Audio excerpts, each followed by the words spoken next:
लिए पहला प्रश्न मैं ले रहा हूँ अनंत प्रतीक्षा का। उन्होंने लिखा है, आध्यात्मिक अनुभव लोगों को हमेशा से ही लुभाते रहे हैं।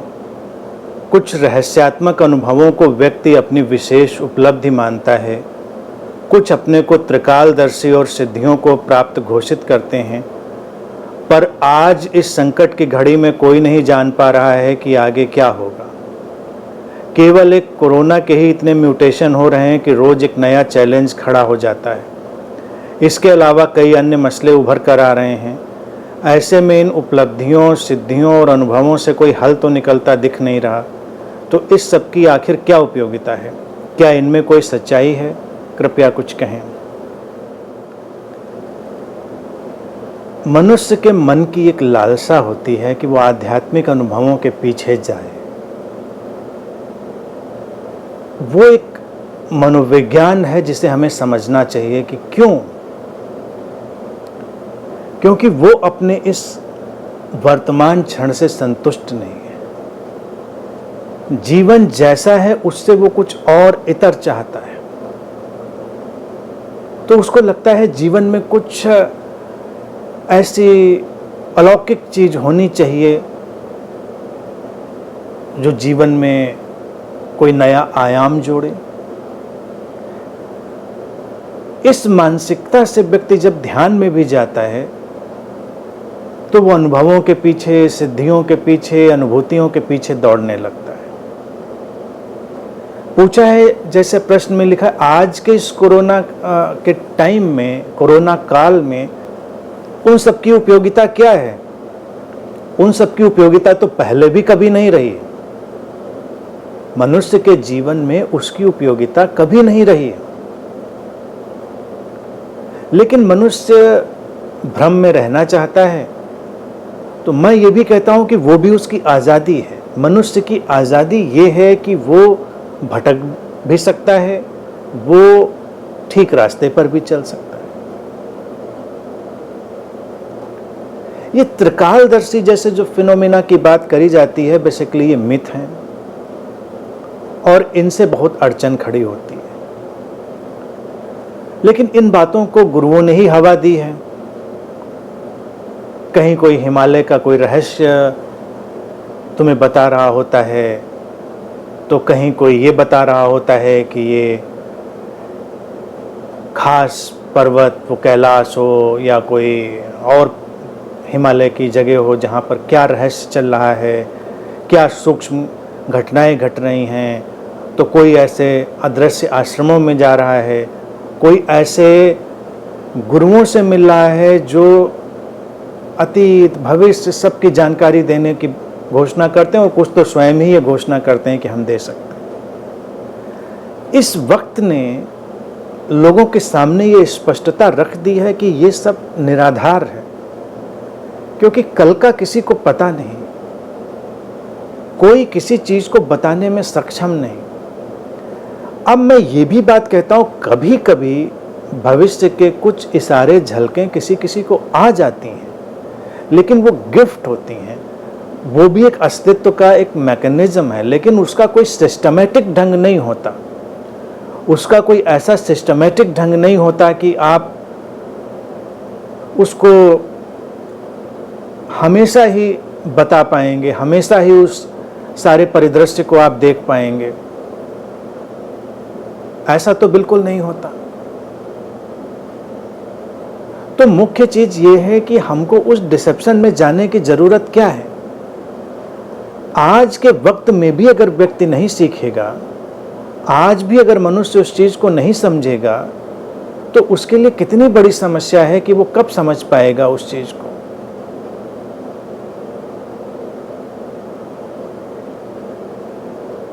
इन बातों पर मैं ये बात क्यों रखता हूं? कई लोग विचलित हो जाते हैं कि नहीं ऐसा तो होता है, अनुभूतियां, चमत्कार, सिद्धियां। लेकिन आप देखें क्या होता है, ट्रू स्पिरिचुअलिटी और स्यूडो स्पिरिचुअलिटी के बीच एक द्वंद्व खड़ा हो जाता है। ये जो बातें हैं ये हमको स्यूडो स्पिरिचुअलिटी में ले जाती, छद्म अध्यात्म में, और वास्तविक अध्यात्म की तरफ जाने से हमको रोक देती हैं। भारत ने हमेशा विशुद्ध अध्यात्म पर जोर दिया। हम उपनिषदों को उठाकर देखें, उनमें कहीं ऐसी बातों का वर्णन नहीं मिलेगा। तुम पौराणिक कथाएं उठाओगे, उसमें तमाम चीजें मिलेंगी, लेकिन कथाएं तो कथाएं हैं। कथाओं को आप कथाओं की तरह देखिए, उनसे जो सार निकलता है उसको लीजिए, उससे जो समझ आपके भीतर आ सकती है उसको ग्रहण करिए, बाकी छोड़ दीजिए।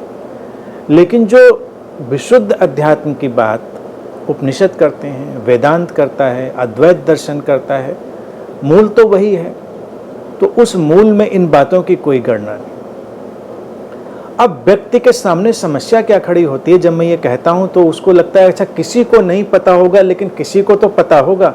ए पर्सन को नहीं पता तो चलिए बी की तरफ जाते हैं, बी नहीं तो सी की तरफ जाते हैं। अंधविश्वास ऐसे ही आगे बढ़ते हैं।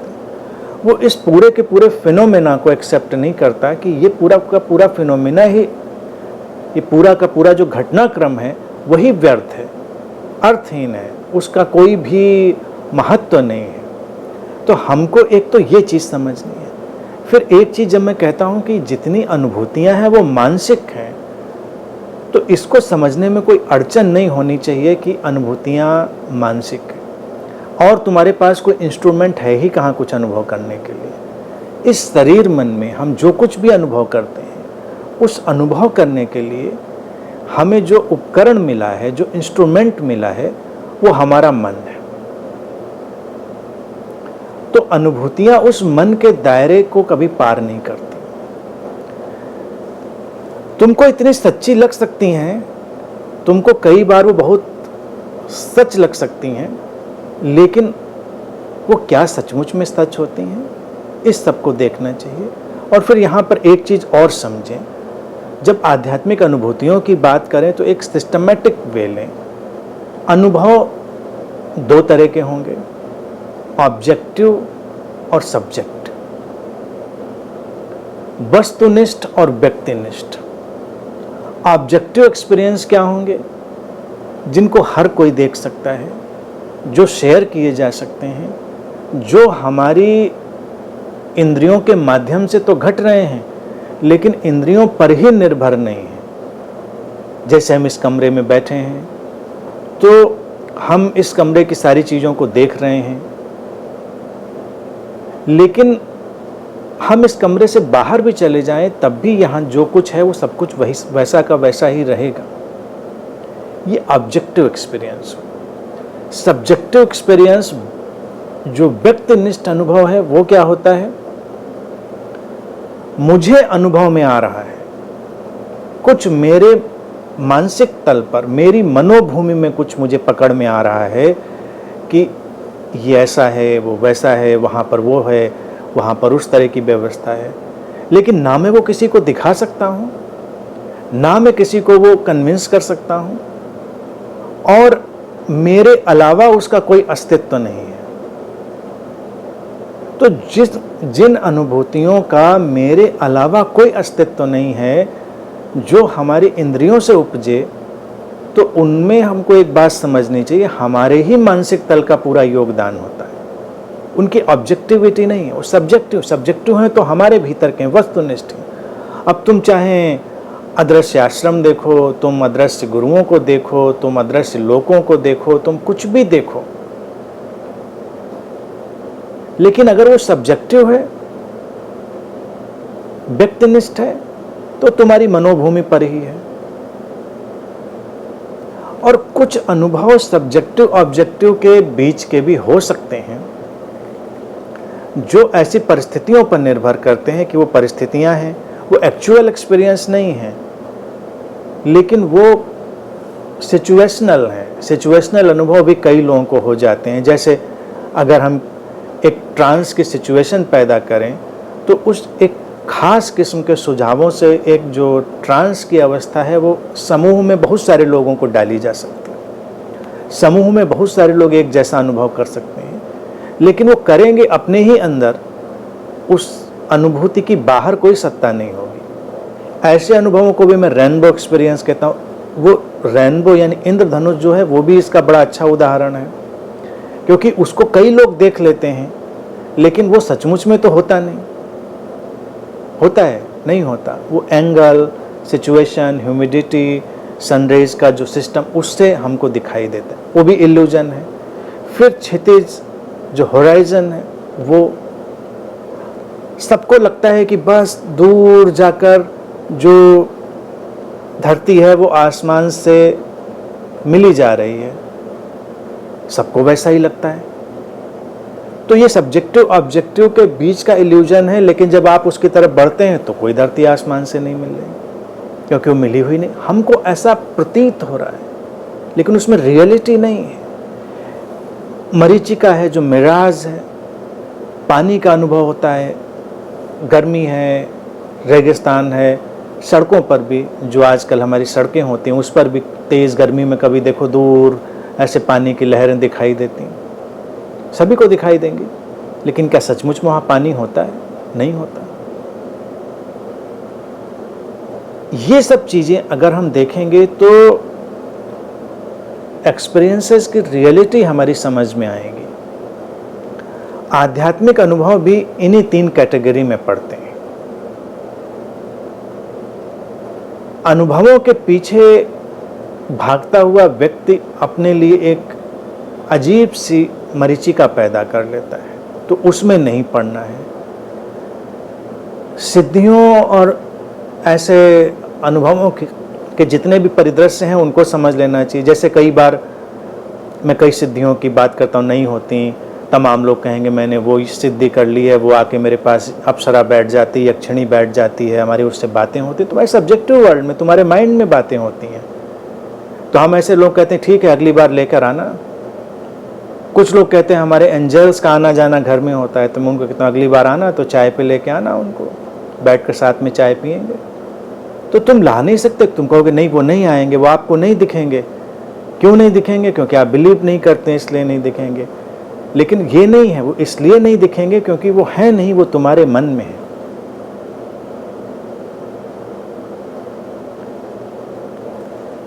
यही सवाल इस त्रिकालदर्शी जैसी घटना पर है, जो गुरु लोग हमेशा एक इल्यूजन लोगों के सामने पेश करते हैं कि जैसे उनको सब कुछ दिख रहा है, हजारों साल पीछे, हजारों साल आगे, और उनको आगे हफ्ते भर का ही नहीं पता क्या होने वाला है। हफ्ते भर आगे का ही नहीं पता, अगले क्षण का नहीं पता होता, हफ्ता भर तो जाने दीजिए।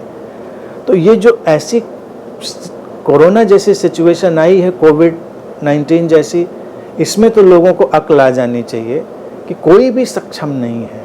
कोई सक्षम होता तो बता देता, पूरे विश्व में एक साथ है। अब इसका ट्रिकी आंसर क्या है? कई लोग कहेंगे कि नहीं, वो सांसारिक बातों में रुचि नहीं लेते हैं तो थोड़े बताएंगे, वो तो व्यक्ति के आत्म विकास में। अरे आत्म विकास तो तब होगा ना जब व्यक्ति रहेगा, व्यक्ति ही नहीं रहेगा तो विकास भी काहे का होगा? तो पहले तो व्यक्ति का बचना जरूरी है।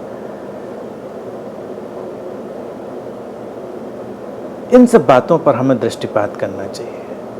तमाम किताबें लिखी गई हैं, तमाम लिटरेचर है, यूट्यूब पर भी जाएंगे, अंतहीन तुमको वीडियोस भरे पड़े मिलेंगे। मेरा कंसर्न क्या है? मेरा कंसर्न ये है, कई बार लोग इससे आहत होते हैं, उनको लगता है आप जैसे अध्यात्म पर चोट कर रहे हैं, लेकिन मेरा कंसर्न है कि ये सारी बातें वास्तविक अध्यात्म पर चोट करती हैं। वास्तविक अध्यात्म इनसे दूर जाता है। और एक कॉन्स्पिरेसी भी चलती है। वो कॉन्स्पिरेसी देखिए क्या है, हमारे देश की उन ताकतों की हो सकती है, बाहर के उन ताकतों की हो सकती है जो ये नहीं चाहते कि जो भारतीय दर्शन है, जो भारत के अध्यात्म का एक गौरव है और उसकी जो गहराई है, उसकी जो विराटता है, वो लोगों के सामने आए। तो ऐसे में क्या होता है, ऐसे बाबा, ऐसे गुरु लॉन्च कर दिए जाते हैं जो सुपरस्टिशन फैलाते हैं, जो स्टूपिड बातें करते हैं, जो लोगों को अंधविश्वासों में उलझाते हैं। उनका ग्राफ एकदम से ऊपर जाता है, उनकी पॉपुलैरिटी एकदम से ऊपर जाती है। कभी तुम सोचो कौन सी एजेंसीज होती हैं जो उनको इस तरह से पॉपुलर बनाती हैं, और फिर अगर वो उनका उद्देश्य पूरा हो जाता है तो कभी उनके नीचे की ज़मीन खींच ली जाती, तो मुंह के बल गिर जाते हैं, क्योंकि उनका अपना तो कोई अस्तित्व होता नहीं। तो ये जो प्रोसीजर है ये बड़ा कॉन्स्पिरेसी का है। भारत में ऐसे बाबाओं, ऐसे गुरुओं का जो उठना होता है, ये उन गुरुओं की तरफ जाने से लोगों को रोक देता है जो विशुद्ध अध्यात्म की बात कर रहे हैं, जो प्योर स्पिरिचुअलिटी, जो भारत के दर्शन की अंतरात्मा की बात कर रहे हैं, जो उस वेदांत, वो उस अद्वैत, उस उपनिषदिक दर्शन की बात कर रहे हैं, जो किसी अंधविश्वास को प्रश्रय नहीं देता, किसी भी अंधविश्वास को बढ़ावा नहीं देता, वो व्यक्ति के आत्म जागरण को, व्यक्ति के इस क्षण में पूरी गहनता से जी पाने को हमारे सामने स्पष्ट करता है। तो ये जो संघर्ष है, ये एक कॉन्स्पिरेसी भी है। ऐसे लिटरेचर भी आते हैं, ऐसी किताबें भी आती हैं जो इन चीज़ों को प्रमोट करती हैं, वो लुभावने भी होते हैं। और मैं आज सारे सीकर्स को इन बातों से सावधान करता हूँ कि इन कॉन्स्पिरेसी से सावधान रहें।